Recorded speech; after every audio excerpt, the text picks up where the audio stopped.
You are listening to a Sustainable World Radio podcast. Sustainable World Radio brings you in-depth interviews, news, and commentary about positive solutions to environmental challenges. Solutions that adhere to the permaculture ethics of earth care, people care, fair share. Are you interested in learning more about permaculture projects around the globe? How to plant a food forest? Restorative design or ethnobotany? Then stay tuned for Sustainable World Radio. I'm your host and producer, Jill Cloutier.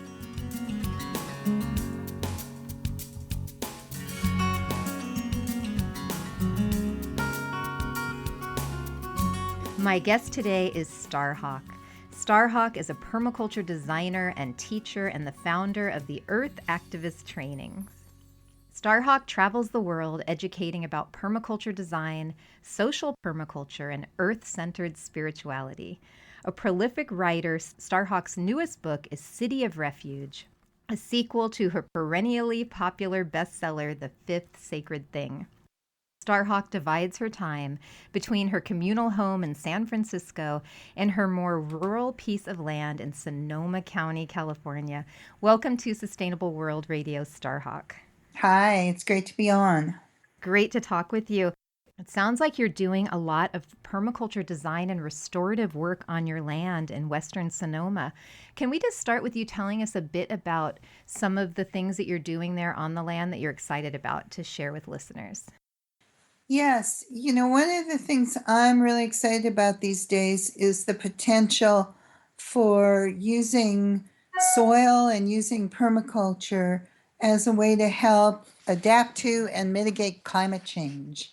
We can actually pull carbon out of the atmosphere the way that nature has done it for hundreds of millions of years, using plants and using soil biology to take that carbon out of the air and put it into the ground where it's humus, it's soil organic carbon, it's fertility.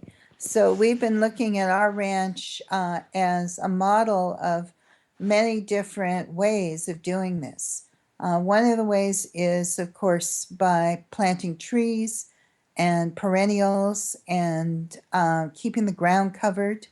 We are lucky to have forests already here that we can manage sustainably, but we've also been planting food forests and looking at ways that we can grow food, again, using perennial systems and not needing to constantly dig up the ground, plow up the ground, and expose all that wonderful living soil to the air.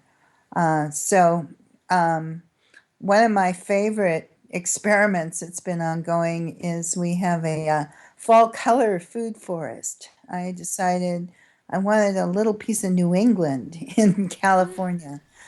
So I've got persimmons and pears and other fruit trees that have a beautiful color in the fall, and underplanted them with blueberries and aronia, which also have beautiful fall color. And below that, I have a ceanothus, California wild lilac, particular variety called Diamond Heights that's variegated with beautiful yellows and golds.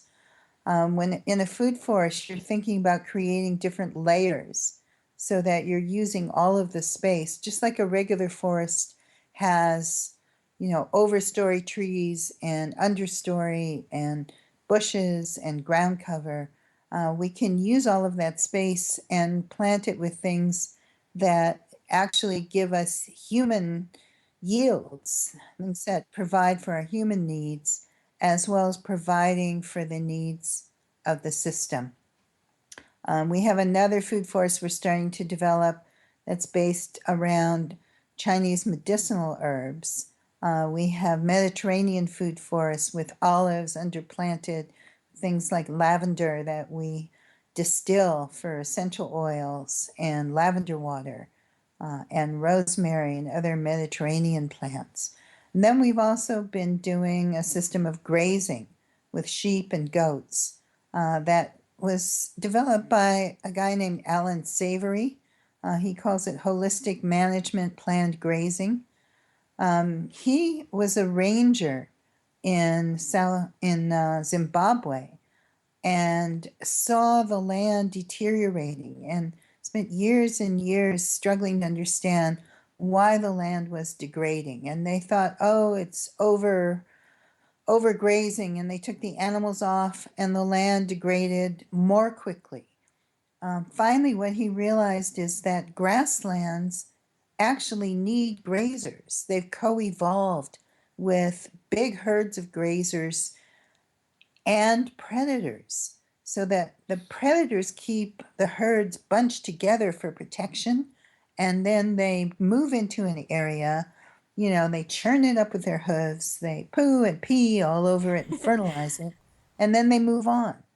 And what that does is it tramples down the grasses and gets them in contact with the soil, fertilizes them, and then gives the grass time to recover.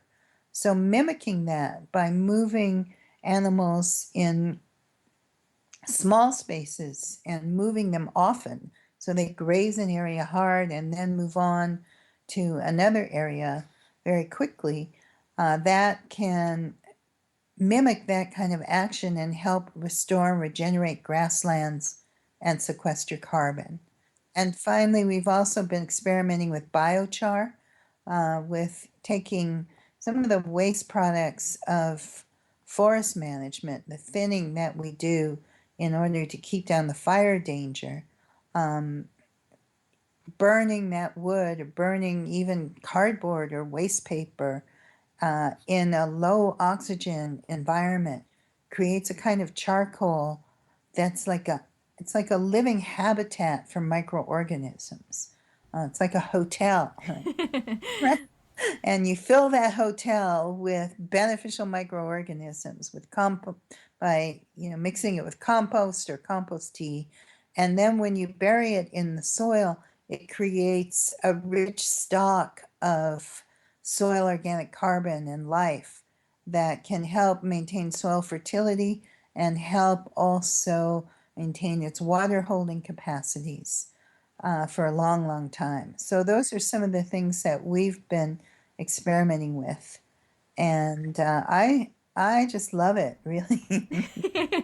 I don't know why you would go anywhere else. I would just be home. People would say, we used to see Starhawk, like she'd be traveling internationally, and now we never see her. She's on her farm or her ranch. It sounds Sorry, I beautiful. got berries to pick. Right? Oh, it must be hard to leave. It sounds gorgeous. And it must feel really great to be able to put into practice all the things that we talk about in permaculture. Yes, it is really a true gift to be able to do that. Starhawk, you had, and this is for people who aren't familiar with your work, but you had a very well established career as a writer and teacher of earth centered spirituality.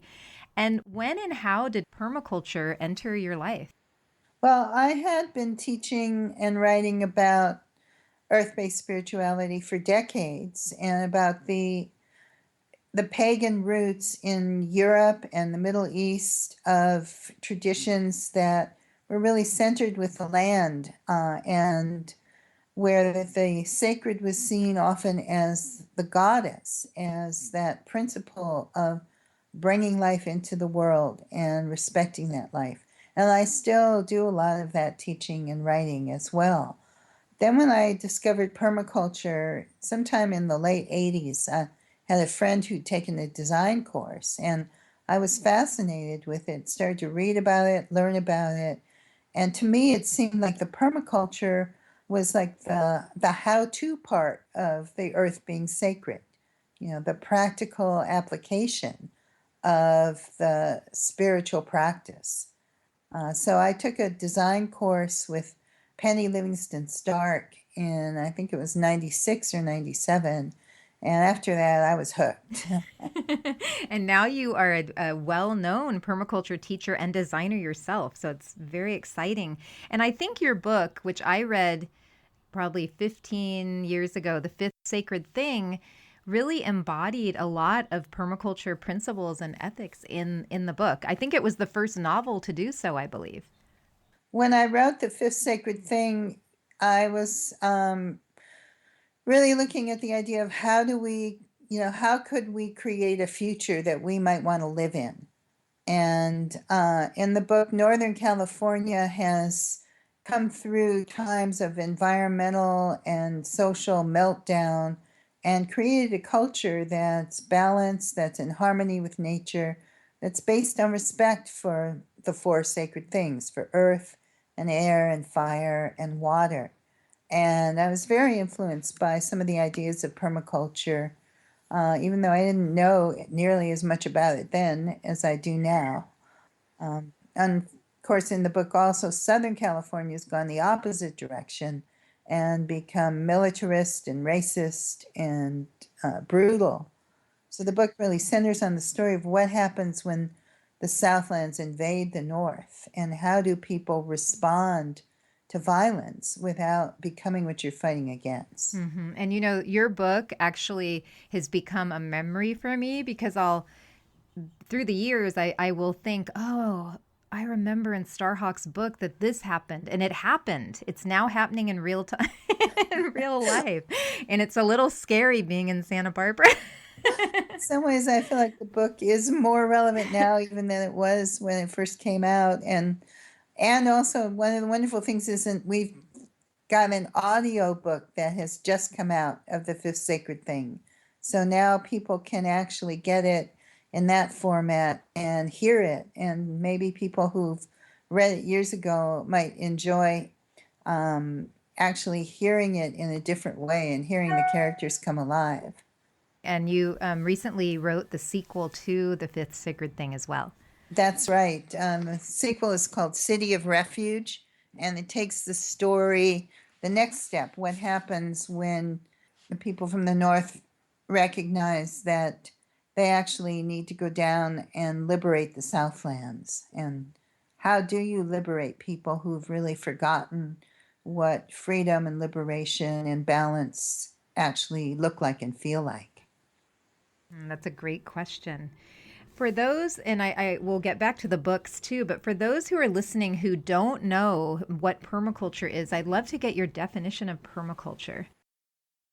I always say permaculture is a system of ecological design that mimics how nature works in order to meet our human needs while regenerating the environment around us. That's wonderful. And I also always really love Patrick Whitefield's definition. He said permaculture is the art of designing beneficial relationships. That's great. It's very succinct and sums it up. And we'll get into social permaculture in just a bit. Starhawk, I've read a lot of your articles, and you say that there is no more vital work that we can do right now than to heal our damaged earth and to learn the skills necessary to do so. Can you tell us about that? Like, what skills do you see as most needed right now, and how can we get them? Well, obviously, there are practical skills that are really helpful right now. Everything from natural building to gardening and farming and planting and seed saving and food growing and soil building, all of those things that we teach in permaculture design courses. But I think some of the key skills are, in a way, kind of more subtle than that. I feel like we have to shift not just what we do, but also our consciousness and our understanding of the world that we live in. And I think that's where permaculture is a powerful lens that's very, very much aligned with the spiritual practice and traditions that I've always done. We're really looking at shifting our worldview from seeing the world as a set of isolated objects to be exploited to understanding the world as a web of relationships, as a living system. In permaculture, that's the art part of it. And that's where I think it's different from just organic farming or gardening. It's not just saying, okay, I want to grow tomatoes. What do I need to feed them with? It's, if I want to grow tomatoes as a yield, what are the other things I can grow that will support them? where can I put that tomato plant where it might serve more than one function? What variety of tomatoes might I plant that will add maybe a little bit more diversity into the system? And Penny Livingston Stark always says, this is not rocket science. It's 1,000 times more complicated. Yeah. It is. It exercises a part of the brain that is really in the beginning hard to hard to do because we're not taught in schools at all to think holistically and about relationship. That's right. And the other set of skills I think we need are the human relationship skills, the skills of getting along with one another in groups, of resolving conflict, of communicating clearly with one another, of really understanding how we can create groups and organizations that are truly welcoming to people who can show up in the full diversity of who they are, and the skills of organizing, because I think in a way, the plants are the easy part in permaculture. It's so true. I love my yacon plant. I get along much better with that than some of the people quiet. around They me. don't talk back to you. They're always grateful when you pay them attention. That's right. Sometimes they sulk and die, but then they become compost. Yeah, exactly. I loved what you wrote, and I think it was one of your blog posts. You said, quote, "We could have changed the world 10 times over if we didn't have to work with other people. Those Yes. irritating, self-righteous, and controlling people." And for me, being in permaculture groups and my PDC, it was really a horrible realization to realize I was one of them. Right. It's like, oh God, other people feel the same way about me that I do about them. It really is difficult. So tell us, you have been working with groups for decades, not only in permaculture, but politics and spirituality. Tell us a bit about social permaculture and how we can apply that to this challenge of working with other people.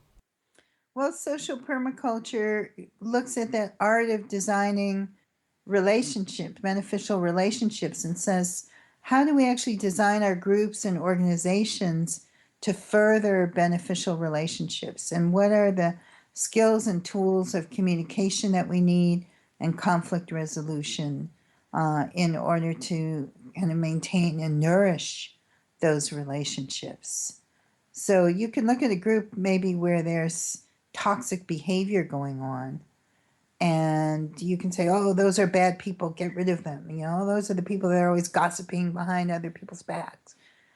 But if you take a step backwards and take a permaculture lens, in permaculture, if we have a pest in a garden, we don't just say, nuke the pest. We say, what's going on in the garden that's favoring the pest and that creating conditions where it can thrive? How do we change those conditions? So in a group, are there conditions in the group that are actually encouraging this behavior? Can we redesign the group to discourage it? Can we maybe actually design in some explicit agreements about how we deal with conflict if we have a conflict about another person? Maybe people are gossiping because there's no actual place to give feedback or critique or express their dissatisfaction openly. How do we create a container for that? And then challenge people to change those negative patterns. In your work, in your lifetime of work, has working with groups been one of the most challenging parts? Oh, absolutely. Because as I said, they involve other people who don't always agree with me. So give us, if you wouldn't mind giving us another example of how permaculture ethics and principles can help us grow through conflict and work together. I think when you said the example of people gossiping, I feel like that often happens when people feel disempowered. Yes. I think that, there's a concept again in ecology of the need for periodic disturbance. Again, in grasslands, you need the disturbance of those animal hoofs to trample down the grass and get it in contact with the soil so we can actually compost and so that the new grass can emerge. And I think if we understand that in groups, we need actual conflict. Conflict is not a negative thing. It simply means we have different ideas, different visions, different priorities. And again, one of our permaculture principles is that diversity creates resilience. So if we can embrace diversity, we can say, all right, a conflict doesn't mean good versus evil. We've got to trample these people. It might mean these are a variety of perspectives that we need to integrate. Might mean this group needs a little disturbance, a little shaking up. Maybe we're too much in a rut in the way we do things, and we need to shift and do things in a different way. I could see that. And so, are there any other methods that you use that you would like to share with listeners today about dealing with conflict in groups? One thing I like to teach groups is first to look at the difference between text and subtext in what we say. The text is the words, and the subtext is all of everything else, the tone, the implications, the subtle grammatical construction of those words. So you could say something like, we need to talk. That could mean, wow, I'm so excited, Jill. You're doing permaculture. I'm doing permaculture. We need to talk. Or it could mean, you have just done something absolutely horrible and I need to confront you about it and we need to talk. And if we're having a conversation, we intuitively understand that. But oftentimes where we get into trouble in groups is we don't understand the subtext of what we're saying. I teach a lot of the social permaculture together with Pandora Thomas, and we do a lot of work around diversity in groups. And sometimes in a group, someone will say to Pandora, who's African American, like, oh, I'm so glad someone of your kind is here. And completely unaware that the subtext of that basically means your people don't really belong here. This really isn't your group. This is our space that you have entered. There's also the difference between impact and intent. I may say something again with, like the most benevolent intent, again, like, oh, I'm so glad someone like you has finally shown up to this group. And my intent might be like to praise and be welcoming, but my impact might actually be tremendously hurtful. And reinforcing that sense that this is not your space and you don't really belong here. And I think we have to learn, I've had to learn this as a writer, because often in writing, your impact will be very different from your intent. And it's very hard to see when you're the one putting those words together, how someone else is going to receive them. So I try to encourage groups to think about a group as a learning environment where we might get feedback on what we've done. And it's not to say you're a terrible person for doing this, but hey, here's something you can learn. Here's a new way of looking at something that you might not have actually been able to see before. And that's part of the value of having diversity in a group, is that we do get those multiple perspectives. And really, permaculture and the environmental movement has been criticized as being very rich, for rich people who can afford the food at Whole Foods. And how do we create the conditions for diversity, not only in race, but also in economic, in all areas? How do we create the conditions for diversity to occur in groups? I think inherent in permaculture is that understanding that we need to create a world of social justice and economic equality. The third principle, the one of fair share, of returning, the third ethic of returning the surplus into the system and sharing the surplus, to me is very counter to our current capitalist system, where we see wealth and power being concentrated into fewer and fewer hands. Some of the ways we do that in earth activist training is that we offer many work trade opportunities. We offer diversity scholarships for people of color and differently abled people. And that has both radically increased that kind of diversity in our groups. But I've just come back from the Northern California North American Permaculture Convergence, and it was really heartening to see how much more diversity was in that gathering than I remember even just a few years ago. And also, I felt proud that many people there were graduates of Earth Acts training. There were people giving workshops and giving presentations and on panels and organizing panels that had come through our program. So I think that we can have an impact on that if we decide we're going to go about it, we're going to be conscious about it, and we're going to do it with integrity. We'll do it by inviting people in at the organizing level, not just calling someone up at the last minute and saying, hey, can you bring some Black people? And monocrops really don't do well. Yes. Not only monocrops of crops, but people. It's not strong. We live in a very diverse world right now, and oftentimes the people who are really on the front lines of environmental struggles are people of color, indigenous people, just like we see right now at Standing Rock in North Dakota, where indigenous people have stood up and taken the lead in resisting this pipeline and calling us to understand that water is life and water is sacred. So in order to support those struggles effectively, we need leaders from those communities, and we need to find ways of offering and sharing some of the insights and tools we have in permaculture with the communities that represent the real diversity of the world that we live in. If you're trying to design for beneficial relationships, you really have to have an understanding of other cultures in order not to offend people and to be able to communicate effectively.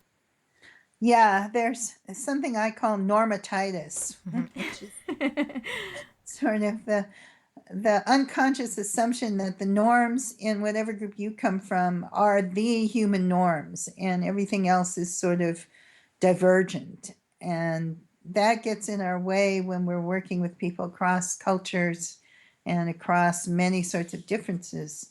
We have to understand that different groups might have different norms, and some of them might actually be helpful or illuminating or enriching rather than simply seeing them as defective.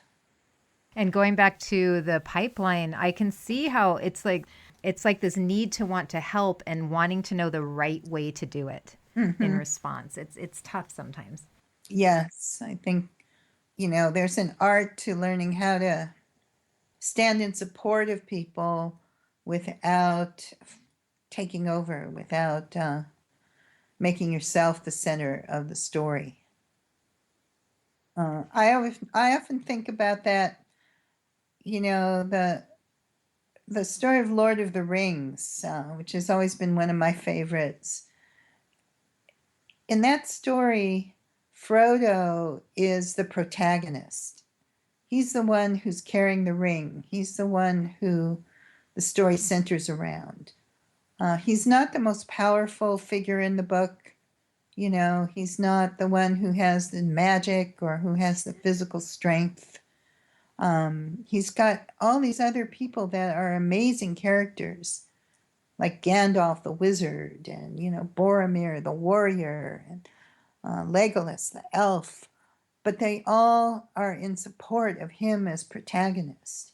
And I think when we go into another community, we have to remember, we're not the one carrying the ring. We might have great support to offer. We might be a wizard, or we might be, the rightful king returning, right? But we're not the one carrying the ring. And if we can step back and say, okay, someone else is carrying the ring, right? And I can be in my power, but I'm in my power in that support role, then I think we can show up and help in a good way. And some of the most powerful, effective people I know have been able to step back and support. Yes. I actually think it's part of the art of leadership is realizing that if you're an empowering leader, your job is not always to set every direction or to say every brilliant thing, but sometimes to listen for the brilliant idea that might be coming out of somebody else and help amplify it, bring it forward, make it visible. Now, in permaculture and ecological design, we talk a lot about biomimicry and mimicking nature. Are there any examples in nature of group cooperation that we serve as models to us? I think there are many examples. We now know that actually the very cells in our body are actually cooperatives, right? They began when, some primal bacteria tried to eat another primal bacteria. Instead of destroying it, they fused. And so the mitochondria in our cells are actually of a different DNA line than the rest of our cells. They're remnants of that early collaboration. Our bodies are collaboratives, cooperatives. I love that. My inner co-op. Right. We have more bacterial cells in our bodies than we do human cells. And that without that collaboration, we wouldn't even exist. And then you'll see things like in a forest. The trees in a forest are linked underground by mycorrhizal fungi that are like webs of fungal cells that form like an underground network and actually extend the reach of the tree roots and allow them to take in more water and more nutrients, more phosphorus, and they link tree to tree. And they've done experiments with radioactive isotopes and found that trees in a forest actually feed their young through these webs. And trees that grow in the sunlight will feed trees growing in the shade, even trees of a different species. So I think nature is full of examples of deep cooperation. That gives me hope. Now, Starhawk, is there anything else you want to add about social permaculture, working in groups? And just so people know, let's see, your 12th book is called The Empowerment Manual, a guide for collaborative groups. So if people are interested in learning more about that, they can find your books and that book in particular online. And I think your website is starhawk.org. That's right. One of them. Yeah. We do a number of social permaculture courses and retreats throughout the year. We'll be doing one, I think, probably when people are listening to this podcast. I'll also be speaking about it in Santa Barbara on October 2nd. And they can check my website or earthactivisttraining.org for our upcoming social permaculture and facilitation and group leadership trainings. That's wonderful. And how does Earth Activist training differ from a traditional permaculture design course? Well, we teach the standard PDC material so that if you take one of our 2-week residential courses, you do get a permaculture design certificate. But we teach it with a grounding in spirit. So we'll begin every day with some ritual, some ceremony, some meditation to orient us for the day. We might do things take people into a trance journey into soil biology before we talk about it from the more, right brain or more left brain scientific view. And we also have this focus on social permaculture and on organizing and activism. How do we take this out and organize around it and change not just what you grow in your garden, but how we set policy around agriculture and gardens and um, energy systems and urban design and planning and all of these things that are so important and so vital right now in our world. It really sounds like a perfect melding and blend of all of your work. Yes. And I've been doing some organizing in the permaculture world, especially around climate change, because I feel like we have important solutions and perspectives to bring.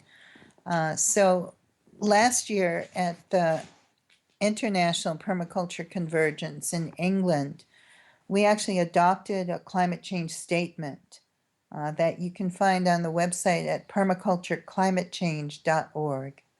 That's been signed on to now by hundreds of different groups that outlines the permacultural approach to dealing with climate change. And we're continuing to organize to help train people and develop the resources that we need to bring forth these solutions, which are based in regenerative systems, based in the ways that we can actually regenerate our landscapes and our ecosystems on a large scale. That's great. I didn't know about that site. I'll look that up. One question I had for you, which is a little bit, well, I'll just ask it, but I just am curious, Starhawk, what you think about, I know a lot of people who say this or believe this, that quote, once I'm together, I'll work to change the world. What do you think about that? And do you think that getting out and organizing and social, working for social justice is as important as self-work? How have you dealt with that balance? I don't see that there's a difference, that you work on yourself in the course of working on the world. It's not like a first one, then the other, because working on the world is part of how you grow and develop and challenge yourself as a human being. And if you wait to perfect yourself, you'll never get there. Right? Nobody's perfect. I mean, I'm not, so clearly nobody else is. It was funny. It reminds me of a dream I had in my early 20s where there was a big calamity. I think it was a plane crash or something had happened. And my good friend, who was a college professor and activist, said, "We have to go help." And she ran out to help. And I was brushing my hair in the mirror, washing my face. I have to get ready. What am I going to, and kind of getting ready. And I realized in the dream, by the time I got there, it was over. Yeah.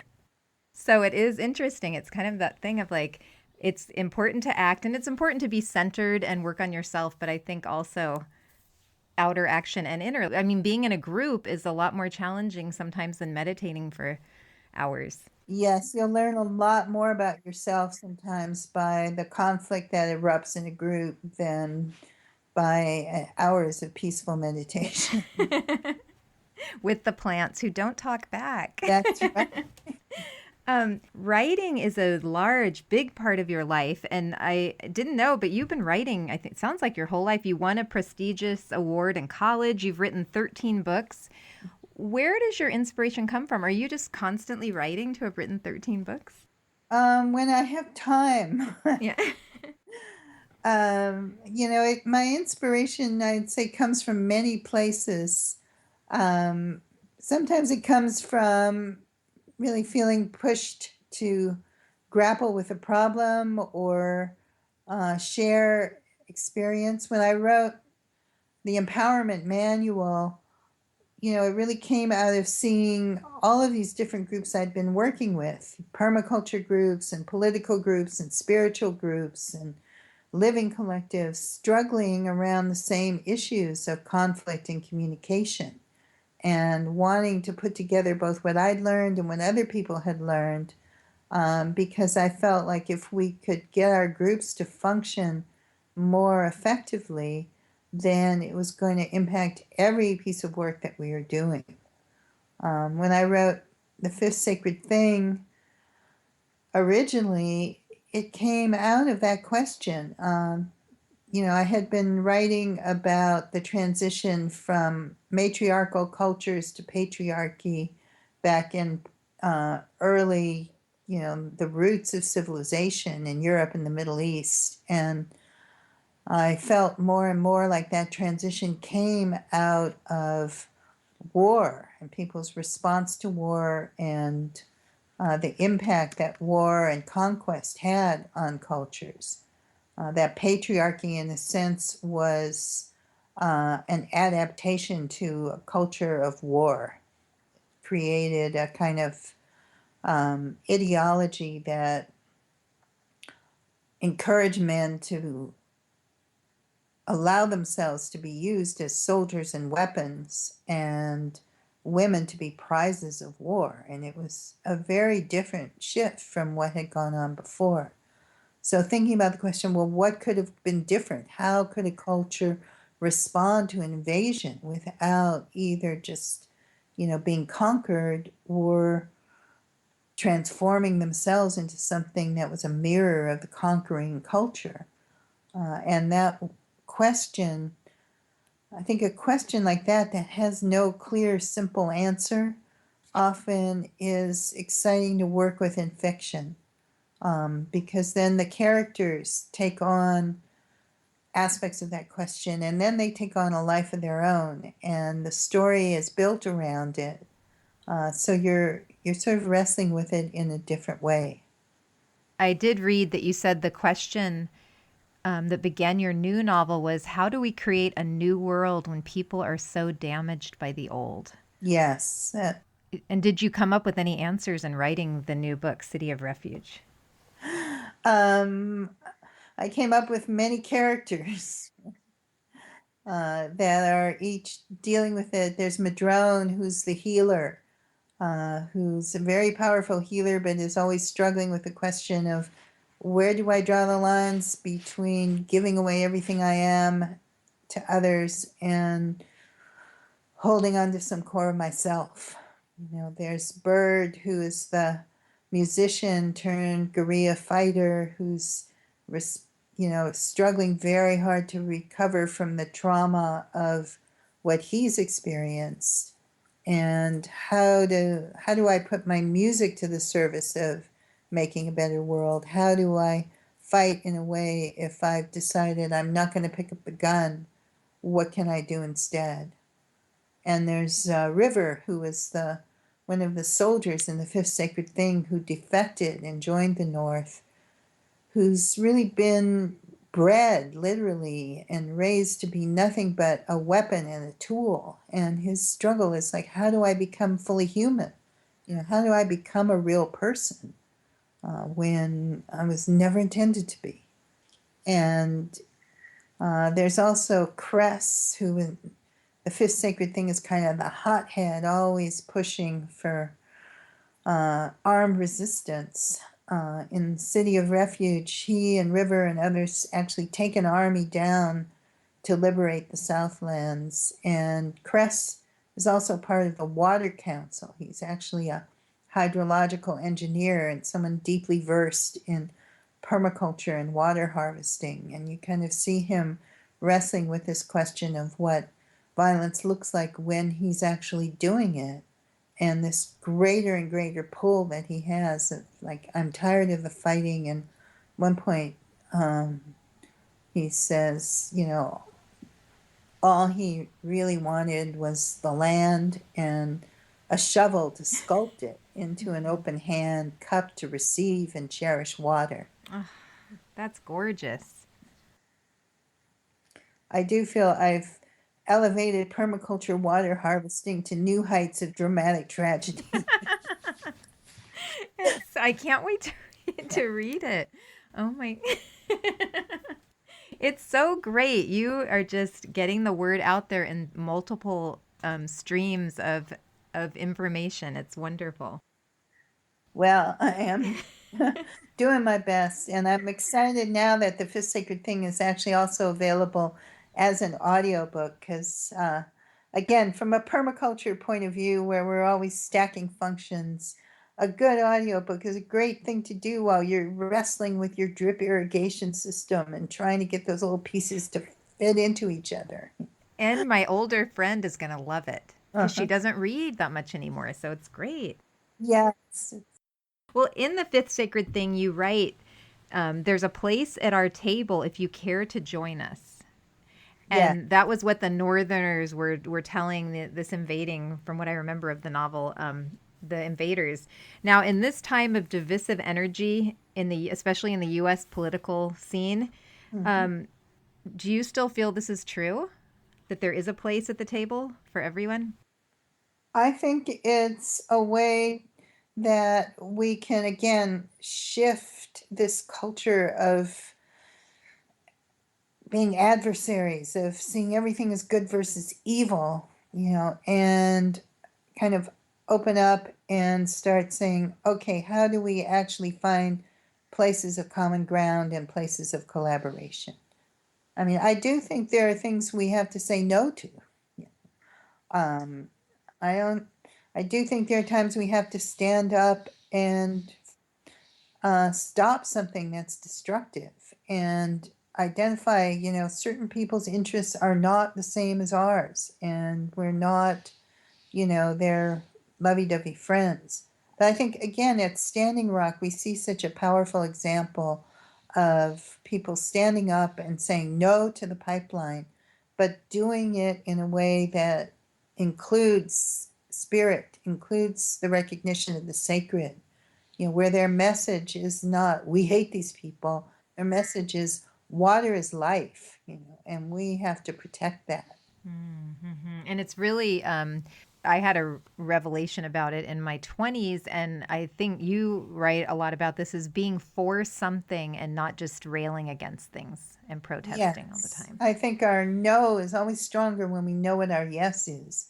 And that, again, is one of the places permaculture is so powerful. We've done a lot of mobilizations and demonstrations. Some years ago when we were mobilizing a lot around global justice issues, we'd say, like, well, if we're going to all come together and have a camp, can we bring permaculture into it? Can we set up gray water systems? Can we model things that are actually solutions to these problems, even in the moment where we're standing up and saying no? Yeah, that I think it's much more effective. Yes. And it also is much more satisfying. It's hard to do political work when it's always no this, no that, no this, and standing up and often getting beaten down and getting arrested and being in the heart of those kinds of conflicts. It can really wear you down after a while. So having a way that you can also alternate with, and yes, and now we're planting the alternative. Now we're planting the food forest that's going to demonstrate a way we can grow food in healthy ways. Your piece of land is actually, here are some solutions. Yes. And is there anything else you'd like to say about your books? And where can people find where can they find your books? I assume it's starhawk.org. And I think there's also a website for the fifth sacred thing. Yes, they can find my books at my website, starhawk.org. They're also available online. The new audiobook is available on Amazon and Audible and iTunes. And you can also find my books at independent bookstores or ask them to order them, which is always nice to support your local bookstores if you can. And you can find Earth Activist Trainings at earthactivisttraining.org.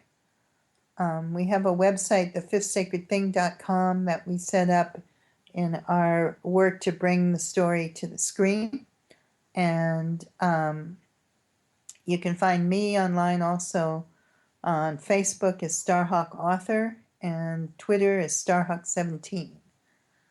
It's the day after fall equinox, Mm-hmm. and we're all united by natural, no matter all our differences, we are united by natural cycles all around the world. Do you have any thoughts to share about this time of change? Well, the equinox is the time when day and night are in balance. Dark and light, all those forces are in balance. And I think it's a really good time to think about balance, the balance of nature, and also, again, in terms of conflict resolution, realizing that so much of nature is not about either or, this or that. It's really about a dynamic balance between the two and a rhythm. We aren't saying day is good and night is evil. We know that we need both of them, because that is part of the whole cycle of the earth. And the earth, we're going to get rid of one of them, it would mean the earth would stop turning, and that would be a bad thing. So maybe if we can look at our conflicts in the same way and say, okay, there's got to be a balance between maybe my vision of what this group is going to be and somebody else's vision. Maybe it's not a matter of me conquering them, but of how do we incorporate both of them in a way that is dynamic and moving and changing. And if we can think of things in that way, I could see how it would lessen a lot of the conflict that we find ourselves in. Yes. Now, is there anything else you want to share with listeners today that I didn't ask you? I would say that we're doing our next Earth Activist training is in Northern California in January, on 7th through the 21st. And we are always fundraising to make sure we can supply diversity scholarships. But it's a wonderful, wonderful experience. We'd love to have listeners come. And just to say there's a lot of great work being done out there. I always like to give a shout out to Eric Tonesmeyer's new book, The Carbon Farming Solution, which I think is just an absolute brilliant way of, he's collected so much of the data around sequestering carbon in soil and all the different methods and all the different studies about it. It's a pricey book and it's well worth every penny. I get so excited talking about carbon farming and different permaculture practices that we can use to help heal the world and the regeneration and the myco remediation and all of these things. Just, I'm so inspired and excited. And yet at the same time, climate change and water shortages and people suffering. Do you have any practice that helps you reconcile the two? For me, I think part of our personal practice in these times has to just be staying sane and not getting sucked into the fear and the anxiety, and also not getting oblivious to the dangers. So for me, I try to spend some time every day just sitting in nature, watching, listening, observing, doing a grounding practice to bring myself into a state where I can be present in the natural world and not just obsessed about what's going on in my internal world or with the next elections, whatever. And I really recommend to permaculturalists and people that you make it a personal practice to actually give yourself some time each day just being in nature, even if that's 5 minutes in your backyard. Or if you're in the city, just going near a tree. Yeah, or looking up at the sky and watching the pigeons while you're at the bus stop, whatever. There's always nature around. And that's kind of what helps to feed us. Yes. And I guess finally, the last thing I really have to say to people in these times is get out there and vote, everybody. This is a really crucial election, and I'm a very strong supporter of Hillary Clinton right now, not just because of the devastating possibility of getting Donald Trump in, but also because I think her policies, especially her domestic policies, are exactly what we need as permaculturalists to have a base to organize from. She's somebody who actually understands that climate change is happening, and she is somebody who's been very good on policies around women, around people of color, around discrimination. It's a time when we really can't afford to let an outright bigot have control of the government. We need a strong response that says, no, we want a world of social justice. And I know people are like, oh, I don't like this policy, I don't like this, I don't like that, I don't like her, I don't trust her, whatever. politicians don't exist for us to actually be their buddies. I think I identify with her as sort of a strong woman who's not like by nature very charismatic. Like, like it isn't about who you want to have a beer with. Yeah. It's about whether the wide diversity of your friends are going to be able to walk down the street together without being shot. Yeah, we don't know if the table is big enough for Donald Trump's hair. Saying there's a place for you at our table, the other part of that is if you will choose to join us. If you will choose to stop doing the destructive patterns and come and be part of a different kind of collaboration, we welcome you. But that doesn't mean we don't say absolutely no to the destruction. Uh-oh, it's Donald. No. Yeah. Thank you. I really appreciate your time today, and I look forward to seeing you here in Santa Barbara. And thank you so much for this interview. Thank you, and I'll look forward to seeing you too. Bye-bye. You've been listening to a Sustainable World Radio podcast. You can find us online at sustainableworldradio.com and also on iTunes. For more information about permaculture and ecology, visit the Sustainable World Media YouTube channel, where you'll find videos about permaculture, aquaponics, organic gardening, rainwater harvesting, and much, much more. Sustainable World Radio is a listener-supported program. If you like what we do, please consider making a donation to the show. I'm your host and producer, Jill Cloutier, and thank you so much for listening.